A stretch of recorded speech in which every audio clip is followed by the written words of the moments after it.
Hey there. Subscribe to my channel. And also press this bell icon, so you never miss any new updates, cause whenever we upload new video you will get a notification on your phone. رسول اللہ صلی اللہ علیہ وآلہ وسلم سب لوگوں سے زیادہ جواد سخی تھے، اور رمضان میں دوسرے اوقات کے مقابلے میں جب جبرائیل علیہ السلام آپ صلی اللہ علیہ وآلہ وسلم سے ملتے بہت ہی زیادہ جود و کرم فرماتے۔ جبرائیل علیہ السلام رمضان کی ہر رات میں آپ صلی اللہ علیہ وآلہ وسلم سے ملاقات کرتے اور آپ کے ساتھ قرآن کا دورہ کرتے۔ غرض حضرت صلی اللہ علیہ وآلہ وسلم لوگوں کو بھلائی پہنچانے میں بارش لانے والی ہوا سے بھی زیادہ جود و کرم فرمایا کرتے تھے۔ صحیح بخاری حدیث نمبر 6۔ ہرقل شاہ روم نے قریش کے قافلے میں ایک آدمی بلانے کو بھیجا، اور اس وقت یہ لوگ تجارت کے لیے ملک شام گئے ہوئے تھے، اور یہ وہ زمانہ تھا جب رسول اللہ صلی اللہ علیہ وسلم نے قریش اور ابو سفیان سے ایک وقتی عہد کیا ہوا تھا۔ جب ابو سفیان اور دوسرے لوگ ہرقل کے پاس ایلیا پہنچے جہاں ہرقل نے دربار طلب کیا تھا، اس کے گرد روم کے بڑے بڑے لوگ، علماء، وزراء و امراء بیٹھے ہوئے تھے۔ ہرقل نے ان کو اور اپنے ترجمان کو بلوایا، پھر ان سے پوچھا کہ تم میں سے کون شخص مدعی رسالت کا زیادہ قریبی عزیز ہے؟ ابو سفیان کہتے ہیں کہ میں بول اٹھا کہ میں اس کا سب سے زیادہ قریبی رشتہ دار ہوں۔ یہ سن کر ہرقل نے حکم دیا کہ اس ابو سفیان کو میرے قریب لا کر بٹھاؤ اور اس کے ساتھیوں کو اس کی پیٹھ کے پیچھے بٹھا دو۔ پھر اپنے ترجمان سے کہا کہ ان لوگوں سے کہہ دو کہ میں ابو سفیان سے اس شخص یعنی محمد صلی اللہ علیہ وسلم کے حالات پوچھتا ہوں، اگر یہ مجھ سے کسی بات میں جھوٹ بول دے تو تم اس کا جھوٹ ظاہر کر دینا۔ ابو سفیان کا قول ہے کہ خدا کی قسم اگر مجھے یہ غیرت نہ آتی کہ یہ لوگ مجھ کو جھٹلائیں گے تو میں آپ صلی اللہ علیہ وسلم کی نسبت ضرور غلط گوئی سے کام لیتا۔ خیر، پہلی بات جو ہرقل نے مجھ سے پوچھی وہ یہ کہ اس شخص کا خاندان تم لوگوں میں کیسا ہے؟ میں نے کہا وہ تو بڑے اونچے عالی نسب والے ہیں۔ کہنے لگا اس سے پہلے بھی کسی نے تم لوگوں میں ایسی بات کہی تھی؟ میں نے کہا نہیں۔ کہنے لگا اچھا اس کے بڑوں میں کوئی بادشاہ ہوا ہے؟ میں نے کہا نہیں۔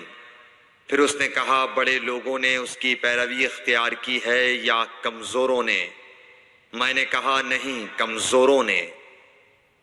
پھر کہنے لگا اس کے تابعدار روز بڑھتے جاتے ہیں یا کوئی ساتھی پھر بھی جاتا ہے؟ میں نے کہا نہیں۔ کہنے لگا کیا اپنے اس دعوی نبوت سے پہلے کبھی کسی بھی موقع پر اس نے جھوٹ بولا ہے؟ میں نے کہا نہیں، اور اب ہماری اس سے صلح کی ایک مقررہ مدت ٹھہری ہوئی ہے، معلوم نہیں وہ اس میں کیا کرنے والا ہے۔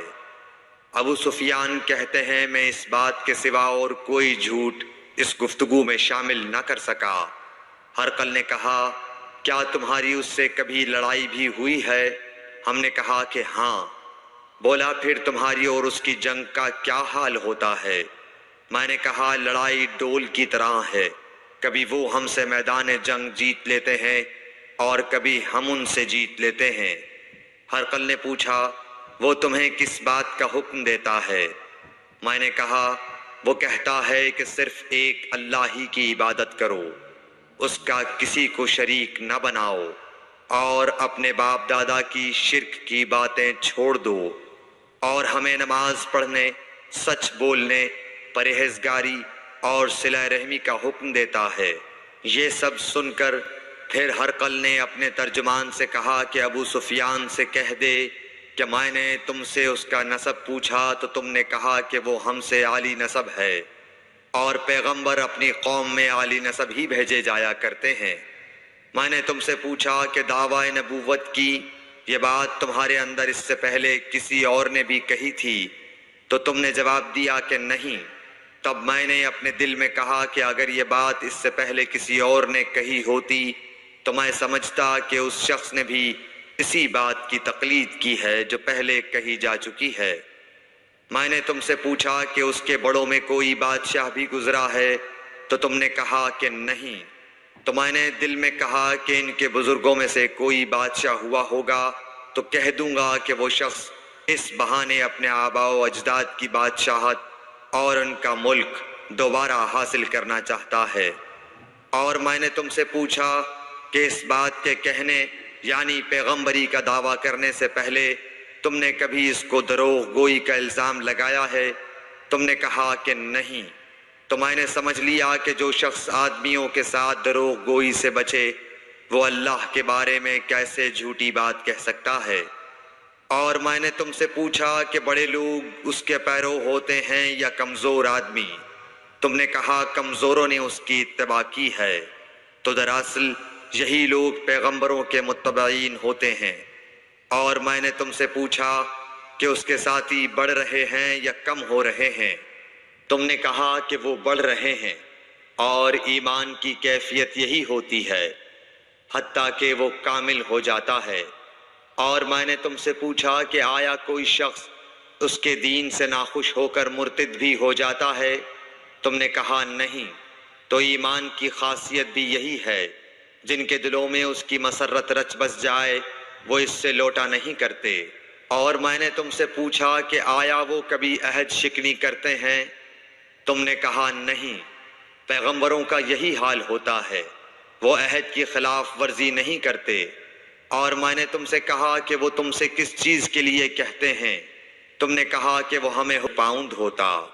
ہرقل نے رسول اللہ صلی اللہ علیہ وسلم کا وہ خط منگایا جو آپ نے وحیہ کلبی رضی اللہ تعالیٰ عنہ کے ذریعے حاکم بصرہ کے پاس بھیجا تھا، اور اس نے وہ ہرقل کے پاس بھیج دیا تھا۔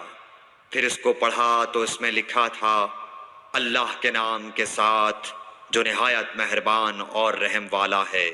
اللہ کے بندے اور اس کے پیغمبر محمد صلی اللہ علیہ وسلم کی طرف سے یہ خط ہے شاہ روم کے لیے۔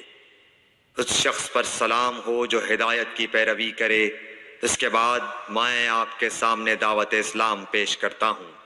اگر آپ اسلام لے آئیں گے تو دین و دنیا میں سلامتی نصیب ہوگی، اللہ آپ کو دوہرا ثواب دے گا۔ اور اگر آپ میری دعوت سے روگردانی کریں گے تو آپ کی رعایا کا گناہ بھی آپ ہی پر ہوگا۔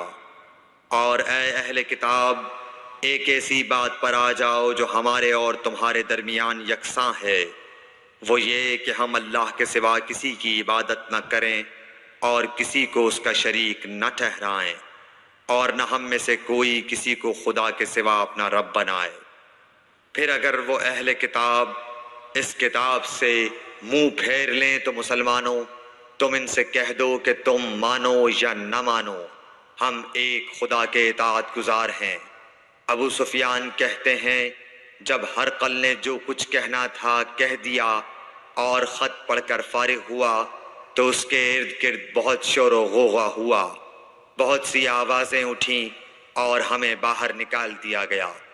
تب میں نے اپنے ساتھیوں سے کہا کہ ابو کبشہ کے بیٹے حضرت صلی اللہ علیہ وسلم کا معاملہ تو بہت بڑھ گیا۔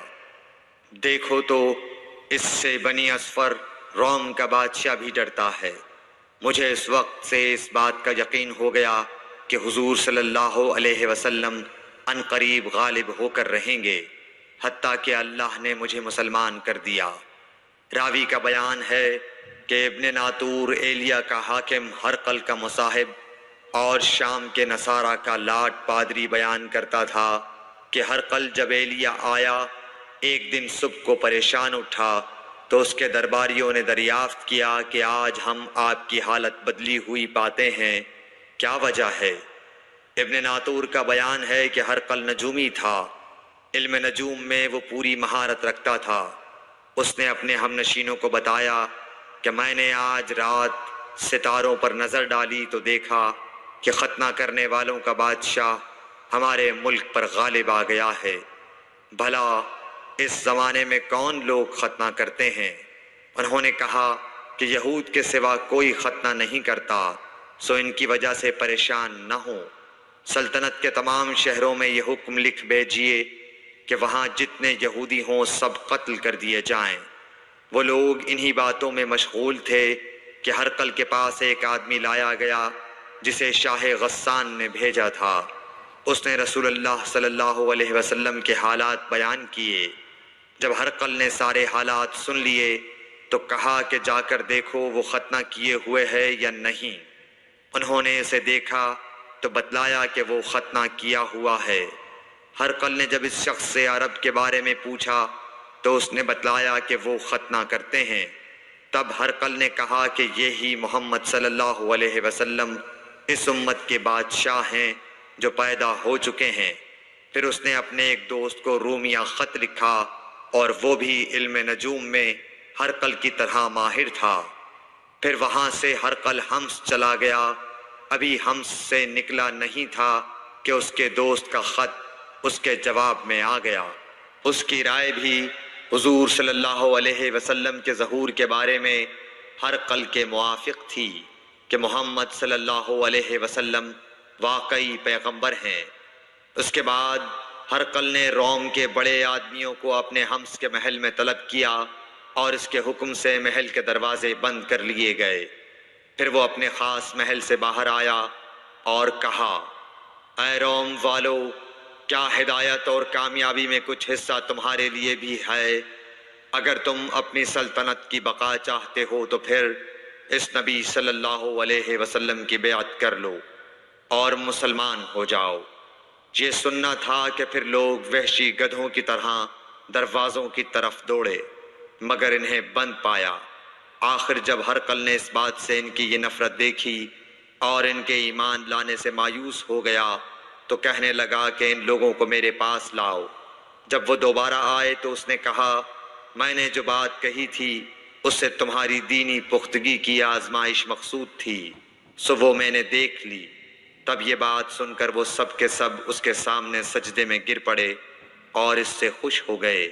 بالآخر ہرقل کی آخری حالت یہی رہی۔ صحیح بخاری حدیث نمبر 7۔